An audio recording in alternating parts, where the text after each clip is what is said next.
So welcome to the latest instalment of the Conscious Finance podcast. Really excited to be joined by Rick Sturge today.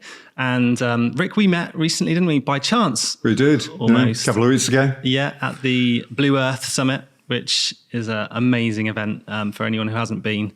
Highly recommend it. And we got talking and just seemed to have really good alignment in terms of our outlook on business, life, and the future of finance. So really, really pleased that you could come today. Thank you. Delighted to be here. Thank you so much. And just a bit of an intro on you. And excuse me for it being so brief because you've done so much. It's hard to put it all into one sentence. Really, your background is outstanding from what I can see. Checkered history, you might describe it. Yeah, well, starting out, I think it sounds like now you're retired from the corporate world to some extent. Yeah, very much. Yeah. Always grew up as a consultant and worked in the likes of Big Four and Accenture, and you've seen some amazing things with some amazing brands, including IBM, Accenture, SEMA, BT, and even now working with Bloodhound,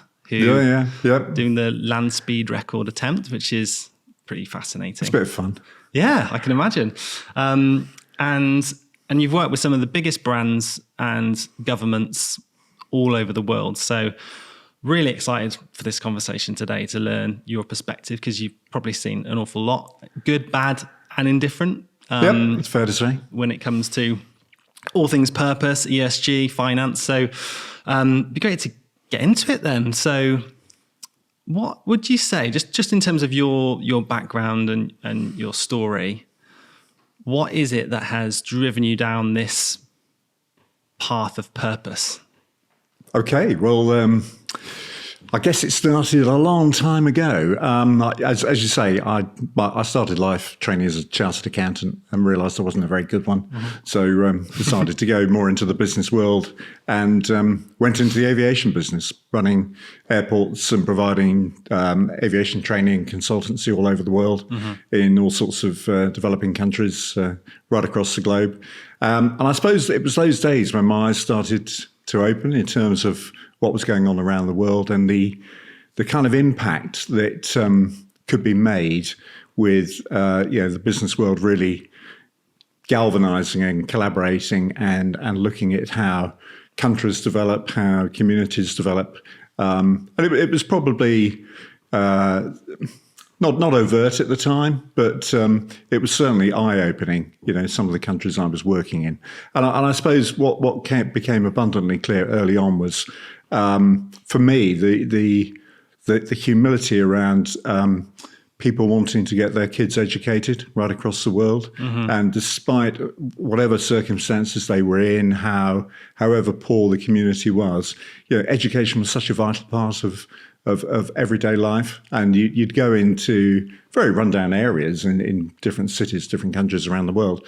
But kids would be going off to school in immaculate school uniforms. And parents really valued what a great education could do for the future. And you take that on the exponential journey and you say, ultimately, that's going to have a positive impact on the communities and the countries that you're looking at. So very early on, that kind of opened my eyes. And seeing what we were doing in terms of developing people in the aviation space and helping that develop the infrastructure in the countries, you start to think, we've got to harness this going forward.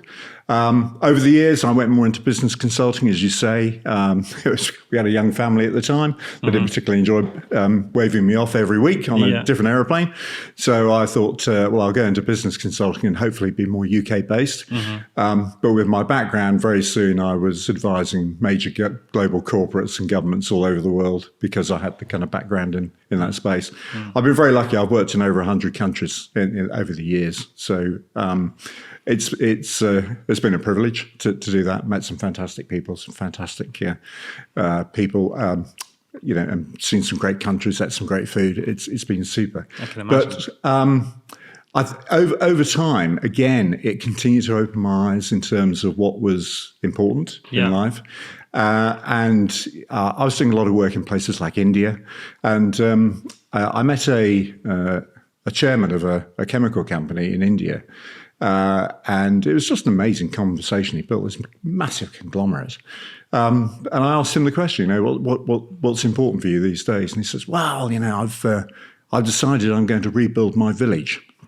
Wow. And I said, what do you mean by that? And he said, well, the schools, hospitals, running water, sanitation, the whole thing. We're going to really change the way that the village operates. And I said, yeah. How many people in the village? And he said, about 5 million. Wow. I was blown away. And for the first time, I was bumping into really. That's not a village, surely? Not in our terms. No. Maybe in their terms it is. But I was blown away with the philanthropic element of that, and it stayed with me for a long time. Now, as you say, I've been in places where people are less nice and less philanthropic, but you want to play on the positives. And later in my career, I ended up working for a global customer service company. I was on the leadership team. We were employing 35,000 people around the world. And at that stage, we were members of a charity called Business in the Community, which was one of the then Prince Charles's charities. Great. The other one being the Prince's Trust. And Business in the Community was all about the responsible business agenda, with 3 real focus areas. One about the environment, how were businesses going to work towards a better environment, and what could they do to help change in a positive way. The second was about harnessing the power of business to work better with the education world in terms of the future skills agenda. And the third was about positive community engagement. What could businesses do to better help the communities, charities, in areas that they were working. And that was really starting to ignite my interest and passion, because for the first time I could see that all the work I'd done over the years, the people I'd met, places I'd been, I could leverage all that knowledge and network, frankly, for a positive in a positive way. So I continued to be involved with that, and then of course the pandemic hit, and we. Business in the Community very early set up something called the National Business Response Network, which was effectively a portal whereby any charity or community group could lob a request for help or support and then we could go out to the business world and say, who can help with this particular request? And the scale of support was just enormous.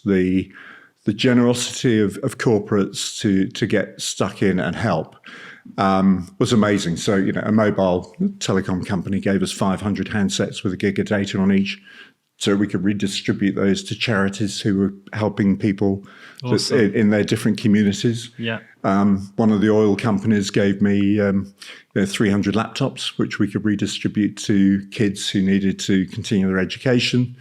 We had logistics companies offering space to charity groups who were desperate for somewhere to put their stuff while everything was on lockdown, and so on and so forth.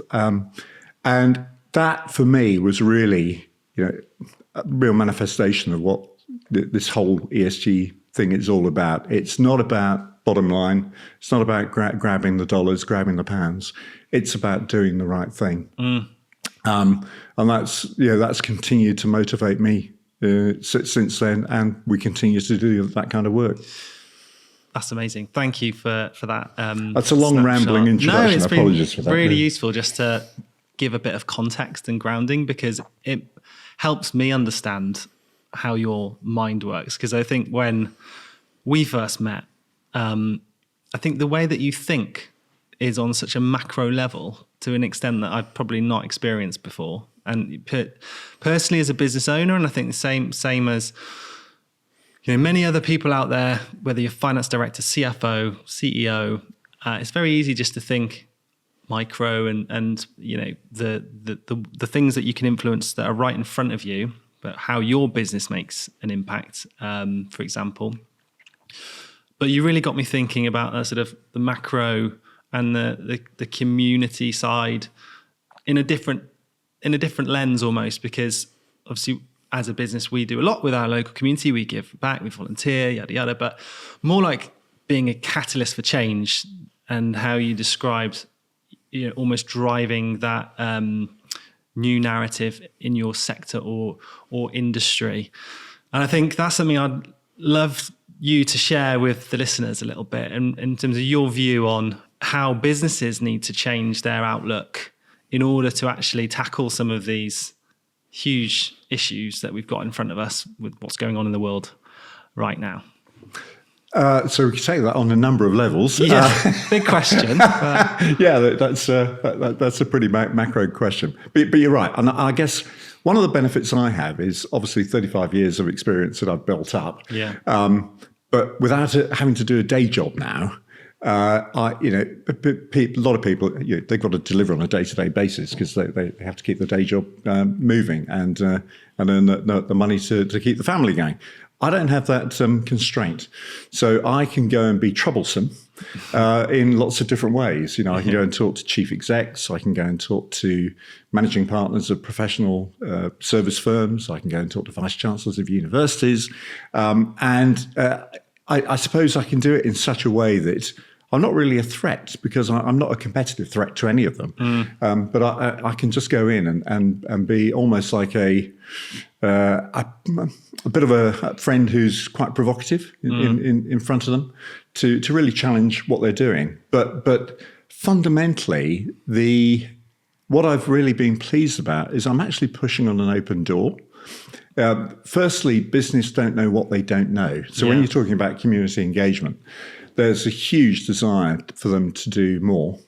And it might be mandates of people's time to put down, or it might be, giving stuff, kit, equipment, whatever it is. Huge desire, but they don't know where that help is needed. And once you sort of start opening their eyes and saying, well, have you thought about this? Have you thought about that? You go to a big 4 accounting firm and say, if you're going to give everyone 5 days of community time every year, rather than going and painting a shed or digging a ditch or doing some team building, how about a bit of professional time? Put in with maybe some tax specialisms or pro bono work. Yeah, but impactful pro bono work. The lawyers are very good at it, I have to say. That certainly in Bristol, there is a pro bono legal services group. Oh, great. Very good at devoting really impactful time and energy into helping lots of different organisations and individuals across the city. Other professions are coming, but it's taking a bit of time. But so just by actually giving visibility on where the needs are and where the asks are, suddenly the passion ignites in the organisations looking to help, and they can see where they can actually make an impact. So I think that's been a really important part of what I've tried to do with my colleagues in the business community space to make that change. And it's ongoing, it's evolving, but we're getting there. I guess, and this is where we start to get into the world of the finance professional, because all this has a cost attached to it. Yeah, a real cost. Absolutely, yeah. I trained in the days when we were introverted people who sat in a corner with a calculator, never talked to anybody, and just added up a load of numbers and then produced a bottom line. Very kind of historical perspective of where the business had been, and not really thinking about where it's going. I was very privileged. I was regional president of the Institute of Chartered Accountants a few years ago now, probably about 10 years ago. Yeah. And it was an opportunity to start to open the eyes of the professional individuals that we have in the region to say, think beyond the bottom line, think beyond the balance sheet, and think not about the cost of doing something, but perhaps the cost of not doing it. I've come through decades of where we've had a very strong focus on shareholder value in terms of how businesses are measured, how the boards are measured, how the share price gets reflected. Yeah. And I think we're at that pivot point now where organisations are going to have to get credit for doing the right thing, which may not be, a positive effect on the bottom line, but actually doing something that may cost some money, but it's doing the right thing. And I always cite a good example in this region with the Boston Tea Party, who a few years ago said one day, we're going to ban single-use plastics from our outlets. Mm-hmm. And, that was a big financial cost to them overnight. Big risk, could have gone wrong, but they backed themselves. And, look where they are today. It's one of the most popular brands for people to go and socialise in our region. And that, for me, is a real demonstrable example of... Consumers are demanding it now, aren't they? Absolutely. Absolutely. And I think what you said there resonates with me. Having come from a listed background myself, it's very easy to sort of get tied into that short-term thinking. And it's natural, right? In that world, it's all about shareholder value, month on month, quarter on quarter, year over year. But it's systemic almost in our society, isn't it? Where you look at our leadership, you look at our prime ministers, the president of the United States, they have 4 years in office. And what are they going to do in that 4 years? They're only going to focus on campaigning and winning popularity rather than thinking, okay, what's going to happen next decade or what's going to happen with the future generations. They're trying to keep their job. Yeah. So they've got to show some wins in a very short period of time. And I love that. I heard something on a podcast, I think it was the other day, about how that's a relatively new way of thinking in terms of the grand scheme of humanity. And even native tribes in America way back when, I love what they used to do. And that whenever they made a decision, the elders would get around a fire, and they'd always have a smaller fire right next to the main fire that represented the future generations of their tribe. Yeah. So whenever they made a big decision, they'd always look to the small fire and think, right, how does that impact the next generations of our tribe and our community? And I love that. And I wish, we could think more in that way as organizations, as governments, as a society. But it's almost like the environment that we're in forces us to that short-term way of thinking. Yeah. So what's your view on that? And how do you feel that we can really shift the needle on long-termism and true long-termism? That's a great challenge. And you're absolutely right. So much of our world is about short-term focus. It's not just presidents and prime ministers in for short-term. Chief execs these days tend to only be around 3 years. Very true. And I always thought it takes you a year to actually get into the role. Then you're probably useful for the next year to 18 months. And then you're actually starting to go on the decline. Your time is run. So you're out. But the way that most leaders in the past would have thought about was that 3-year cycle. Where can I make the biggest impact?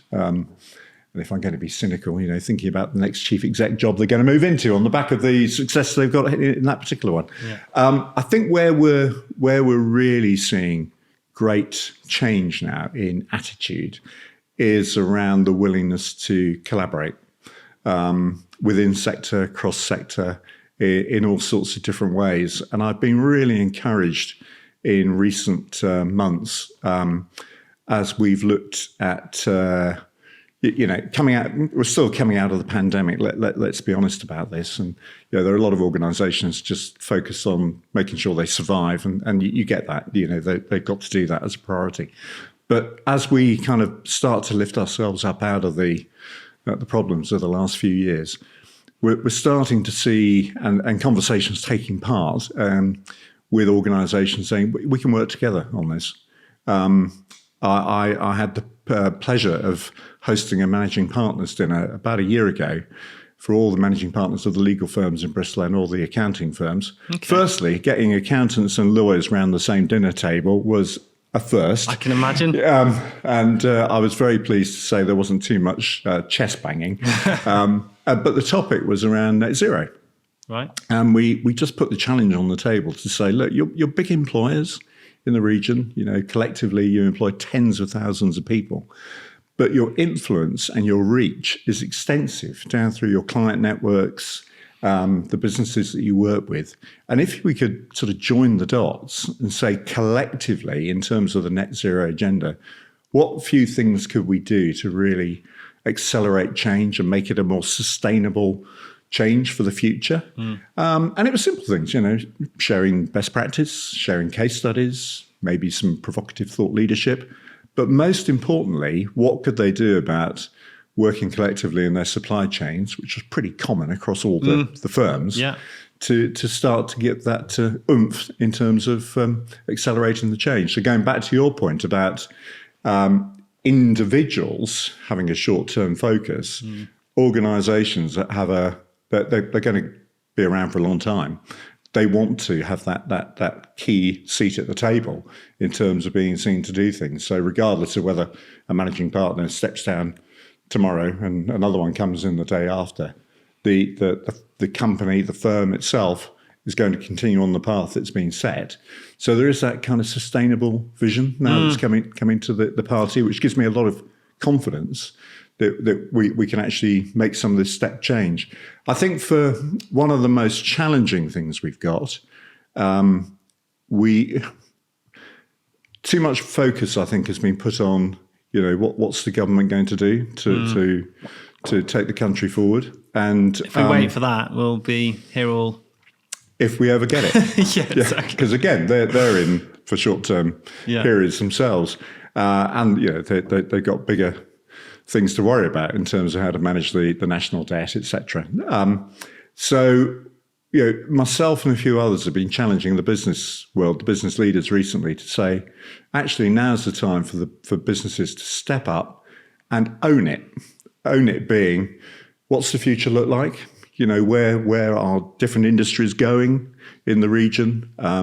Where do we want to be in 5, 10, 20, 30 years' time? What are the dependencies around that? What are the barriers? What are the hurdles? Might be infrastructure, might be transport, might be connectivity, probably the skills agenda.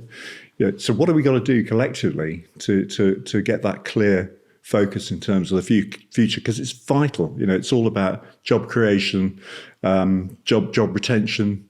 We heard about the challenges of AI yesterday and what that could lead to in the future. But there are some exciting opportunities coming out in terms of what future jobs may be available for tomorrow's generation, the generation after that. So that, I think, is a really key message. We want to see business leaders, enlightened business leaders, working together and taking a bit of a chance. I know you guys have got B Corp. I'm a non-exec for a solar panel company. We're going through the accreditation process at the moment. But it was interesting to see that Unilever sort of stepped up and said, we're going to go for it. It's the right thing to do. Yeah. There's probably a whole load of hurdles they've got to get over to get there. Huge. Because I know their international set up very well, having done some consulting work for them in the past. But brilliant leadership to say the right thing for us to do is get on that path to go down that way. Yeah, and it's, to for a business like Unilever to make that commitment is a big statement, because for B Corp, for me to go through B Corp as a startup, it was relatively, I wouldn't say easy. I mean, I invested, over 200 hours probably into it myself to get through the process and build the governance and the processes that we need in order to get there. But for a business that's that established with that many entities and that many SKUs and product lines and supply chain and customer base and the complexity of it, to then different country operations, and unravel that and start again is amazing. And it's encouraging to see that it's already happened with the likes of Danone, who I think one of the biggest brands that made that move. So that is really starting to gain some momentum now. And I think there is, maybe 1% of companies at the moment are B Corp, which is tiny, but they say that once we get to 3%, that's when we really start to have that tipping point where we can really start to have some systemic I want you to have a few big changes. names like that. Absolutely. Showing, taking the lead. That's what we really need. And we've seen it actually in the business, in the community. member network, because we've got a lot of the big names who are corporate members, and they take leadership on things like EDI in terms of mental health and well-being, all the kind of key aspects of what today's employers need to focus on. You've got these big organisations with key people around the table talking about issues that affect everybody, not just them. So I think the future is all about high impact collaboration, both within industry in terms of setting the direction of course and speed for that industry in the future, but then working across the piece to say how can we leverage great things, great knowledge, great skills, and help others. All shapes and sizes. It's not big business to big business. It's big to medium, big to small, small to small. It's all the whole matrix support framework. But that's coming, and I'm really encouraged that things like B Corp, ISO, whatever it is, sort of facilitate that conversation to take place. And the IFRS changes, S1, S2 around the corner. That's really going to have. Obviously, that's bigger business world, but that will have a trickle down effect definitely in the industry and the sector, which is really encouraging. And I think for me, Leo, the fact that people are recognising that we compete. I could be competing with you in the same business, but actually there's enough in it for both of us if we do the right thing. Yeah. And provided we as a sector, we know where we're going, there's growth potential.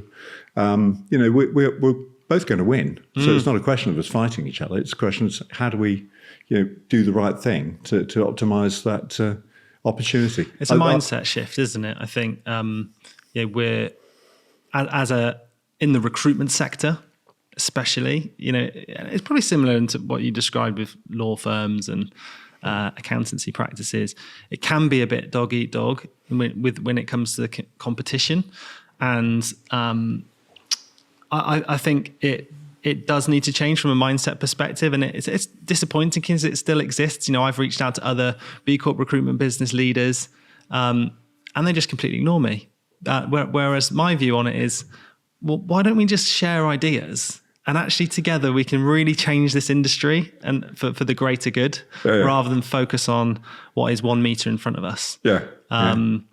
So I think, it's that mindset shift. But there are businesses out there, of course, that we're working with in our sector that are really embracing that, which is refreshing. And I think that's never happened before in the sector. So it is definitely. And we both know if those organisations that are not currently on the same page, 2 things are going to happen. Either they'll disappear because they get left behind by the organisations who are doing the right thing, or they'll come to the party because they'll say, we were wrong. We need to be at the table, and we'll jump in and work with you. And it always interests me when I go back to my aviation roots. When you see stories of the airlines when so an elderly couple turns up at the airport, they haven't got their online boarding card, and they get stuff for 85 quid to print off boarding cards.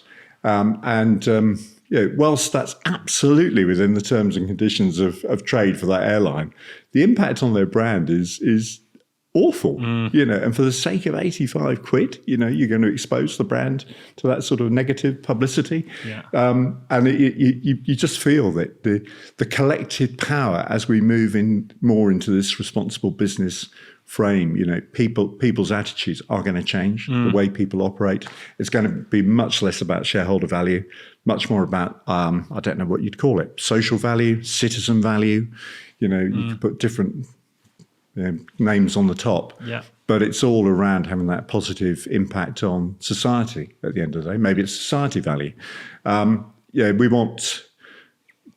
want it to be somewhere for our kids and grandkids and their kids to grow up with real opportunity, no barriers, and have a really fruitful, sustainable, vibrant country to live in. And I think business has such a key role to play there to take the lead and show what's possible.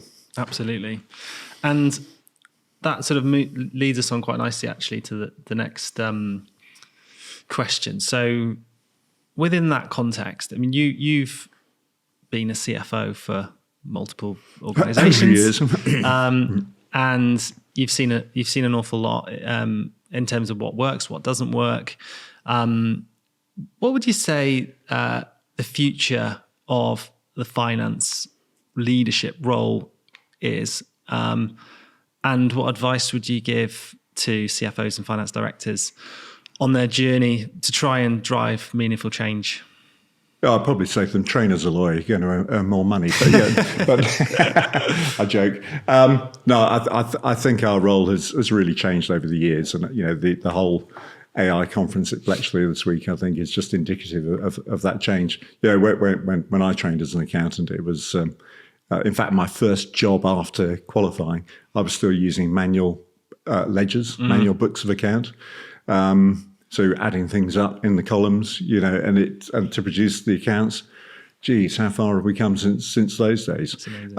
So a lot of what I was trained to do, I'd say probably 75% of it, I wouldn't need to do now. But that in itself lends itself into what the future view of the finance individual is going to be concerned with. And I think it's around. I've heard a phrase used called the custodians of data, and that for me actually kind of neatly sums up what I think our role as a profession is going to be.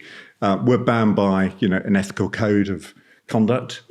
It's very strict, and if you bend the rules and you fall foul, you're kicked out unceremoniously, which is the right thing to do. So we're bound by the ethical code of conduct. We have to embrace change. We have to be really thinking about the integrity of the data that's being produced, be much more intuitive in terms of how we interpret that in all its manifestations, and really be a force for positive change moving forward. But so built on that kind of professional capability, knowledge, call it what you will, but you've got a skill set there that has been ingrained in you over the years. How do we use that to the best advantage? And it's going to involve people in the boardrooms saying, there's a real cost to doing this.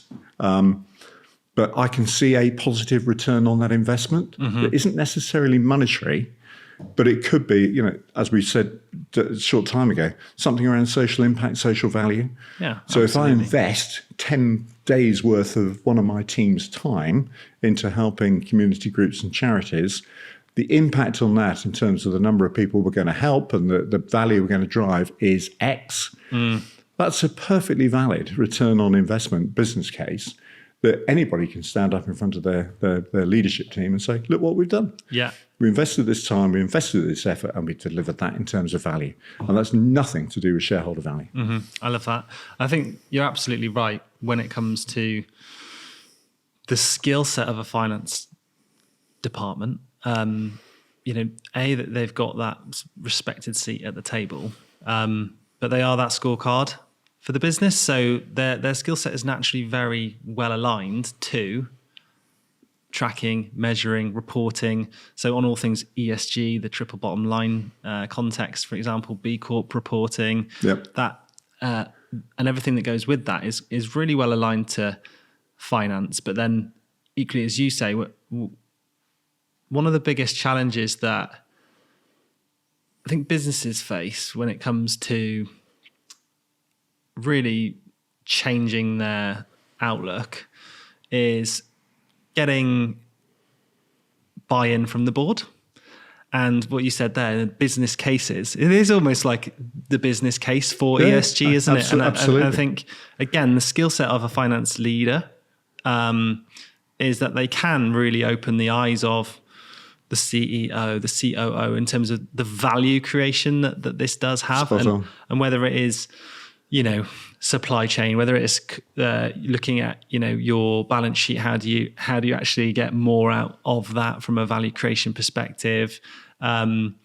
It could also be, the fact that actually, if we do become more of an ethical organization with ESG, that will have an impact on revenue and profitability, funnily enough, because absolutely the consumer demand attached to it, and here's the business case for that.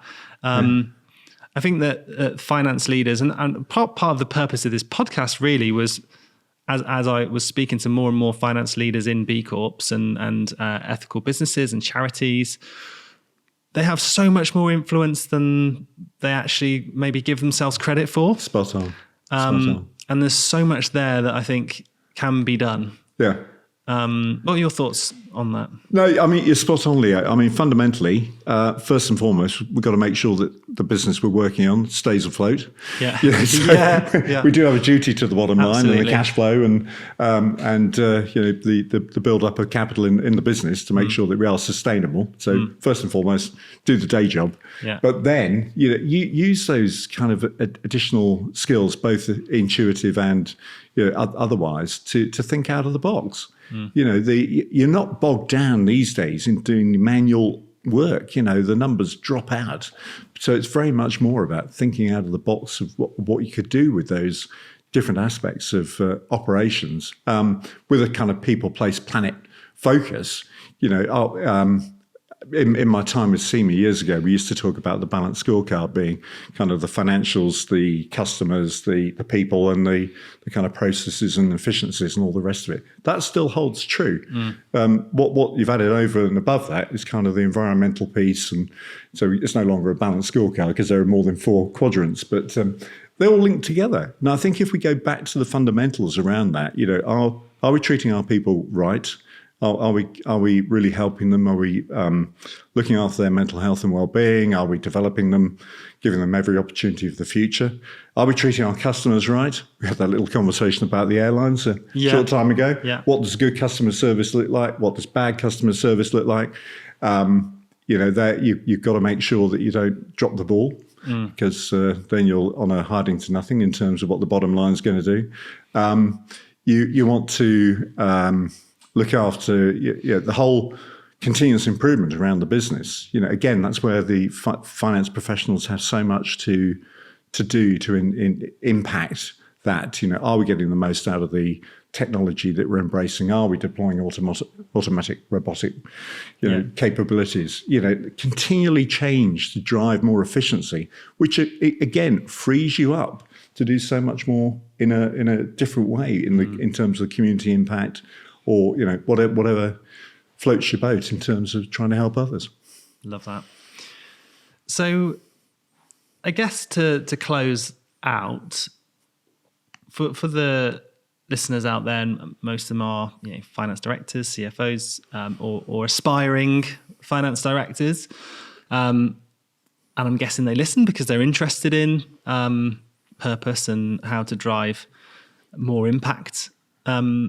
If they're just starting out perhaps in their journey and maybe they're not even working in a business that is having a big impact right now, and they really want to make change, what advice would you give them? Where would they start? I think if you're coming into the world of finance specifically, my top recommendation would be don't get stuck in it. Mm-hmm. If you're going to be a really effective future business leader, you've got to experience all aspects of a commercial operation. I was very fortunate. I said I was a very bad accountant, and I did my time as an accountant, and I could just about produce a set of books and P&Ls and balance sheets, but I'm not very good at it. That's not my forte. What I was very fortunate to do, though, was I moved into the sales world. I moved into the marketing world. I had time running back office HR operations. I saw all aspects of how a business works that ultimately, I think, probably made me a better finance professional. I won't say accountant because I'm a bad accountant, but a finance professional. So my ability to use that sort of numerical basic training that I had, but understanding how the different dynamics of the business worked, so that I could challenge, but I could also support, in terms of where different leaders in the organisation were going. And I think that's what we need to see more of for our future leaders. It's not just a one-dimensional route. Some people are very comfortable doing that, and they'll be very successful and make a good remuneration package over the years. But I think the real future leader has to have so much more in their toolkit to be able to do what is needed in the future, and be able to really think out of the box, and not, as we've already talked about, not think just within your own organisation, but how do you network with like-minded people in your industry, in different business sectors, leaping across into the world of academia or, the world of logistics and transport. What do we need to do to make the sum total of the individual parts something absolutely extra special? And I think for the enlightened, innovative, creative finance professional, that's a fantastic journey to get on, because it means the sky's the limit. You can do absolutely anything you want to do. Yeah. But you've got that basic bit of paper that says, I can do the day job, but I'm well set to do all sorts of other great things moving forward. And I ended up, running the Bloodhound Land Speed record. A chartered accountant, a bad accountant, but being involved with one of the most exciting projects on the planet.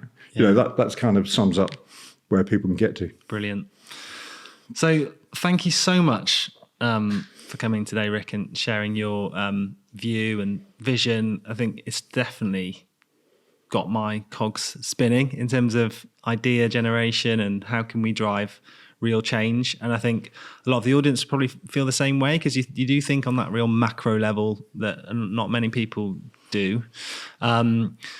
So I think, if any of the listeners were particularly inspired or wanted to hear more about how they can influence, would you be happy if they reached out to you, Rick? Oh, of course. Of course. No, my passion these days is sort of the original key three things from business in the community: the environment, skills, helping our young generations to fulfill their ambitions, give them an opportunity. Community engagement, let's not forget the communities we're working in. I also have a fourth now, which is looking after the aging population, because I'm in that bracket, and I want to make sure that as a society we're able to help people of advancing years. But those four areas, that's what floats my boat. So if I can help anybody or just point them in the right direction, I'm very happy to do that sort of thing. Awesome. Well, thank you again. I could speak to you for hours about this. And I think perhaps we'll get you back on again in the future, because I just love your perspective. But thank you so much. Pleasure. And, good to chat. Hopefully speak soon. Excellent. Cheers, Rick. So thanks for listening to the Conscious Finance podcast. It's really appreciated. And if you can help us increase our impact and inspire others, it would be much appreciated. All we ask is just subscribe to the podcast, give us a like or drop us a comment. It really does help get the word out there and expand our reach, and hopefully inspire others to drive their impact further. Thank you.